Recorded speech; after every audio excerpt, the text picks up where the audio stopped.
അതിൽ ഏറ്റവും ബുദ്ധിമുട്ട് പിടിച്ച കാര്യം പുതിയ കാര്യങ്ങൾ പഠിച്ചെടുത്ത് തൊട്ടടുത്ത ജനറേഷന് വേണ്ട കാര്യങ്ങൾ അവർ പഠിപ്പിക്കുക എന്നുള്ള ഉത്തരവാദിത്വം ചെയ്യുന്ന ആളാണ് ബ്രാഹ്മണൻ.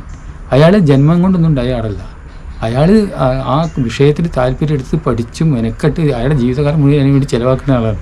അയാൾക്ക് എന്താ നമ്മൾ തിരിച്ചു കൊടുക്കുക? ഒന്നും തിരിച്ചു കൊടുക്കാൻ പറ്റില്ല. കാരണം അത്രയും വലിയൊരു പ്രവൃത്തിയാണ് അയാൾക്കുള്ളത്.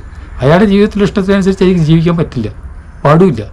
അപ്പോൾ അയാൾ എന്താ ചെയ്യണത്? സമൂഹത്തിന് വേണ്ടിയാണ് ജീവിക്കുന്നത്. അപ്പോൾ അയാൾക്ക് എന്താ തിരിച്ചു കൊടുക്കാൻ പറ്റുക? റെസ്പെക്റ്റ് മാത്രമാണ്.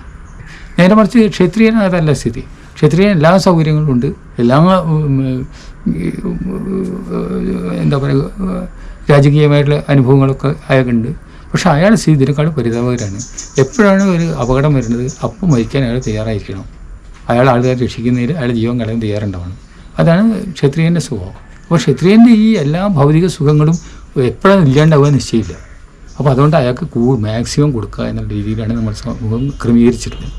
ഇന്ന് ഇതൊക്കെ നടക്കണമെങ്കിൽ സാധാരണ ആളുകളുടെ ജീവിതം ഈ 4 കൂട്ടരുടെയും കാര്യങ്ങൾ നടക്കണമെങ്കിൽ വൈശ്യന്മാർ നന്നായിട്ട് കൃഷി ചെയ്യുകയും കച്ചവടം നടത്തുകയും ചെയ്യണം. ഇവർക്ക് എല്ലാവർക്കും കാര്യങ്ങൾ നടക്കണമെങ്കിൽ അവർക്ക് തന്നെ ചെയ്യാൻ കഴിയില്ല. അപ്പോൾ അതിന് അവർക്ക് ഒരുപാട് അസിസ്റ്റൻസ് വേണം. ആ അസിസ്റ്റൻ്റാണ് ബാക്കി എല്ലാവരും. അപ്പോൾ ഈ അസിസ്റ്റൻസൊക്കെ മോശക്കാരും മറ്റൊരു നല്ലതല്ല. അസിസ്റ്റൻ്റാണ് സമൂഹത്തിൻ്റെ ബോഡി. അവർക്ക് വേണ്ടിയാണ്. ഇപ്പം നമ്മളത് തലച്ചോറിന് വേണ്ടിയാണ് ദേഹം നിൽക്കുന്നത് അല്ല. പക്ഷെ ദേഹം വളരെ വലുതാണ്. ദേഹത്തിന് വേണ്ടിയിട്ടാണ് തലച്ചോറ് ബാക്കി തീരുമാനങ്ങളൊക്കെ എടുക്കുന്നത്. അതേമാതിരിയാണ് ഈ സംഭവങ്ങൾ ശരി. അല്ലാതെ ഒരു വർഗം മറ്റേക്കാളും മേധാവിയോ മറ്റു താഴെയാവിയോ ഒന്നുമല്ല. അപ്പോൾ കാലിൻ്റെ അടി നേരെ പ്രവർത്തിച്ചില്ലെങ്കിൽ ഈ തലച്ചോറ് താഴെ വീണ് ചത്തുപോകും.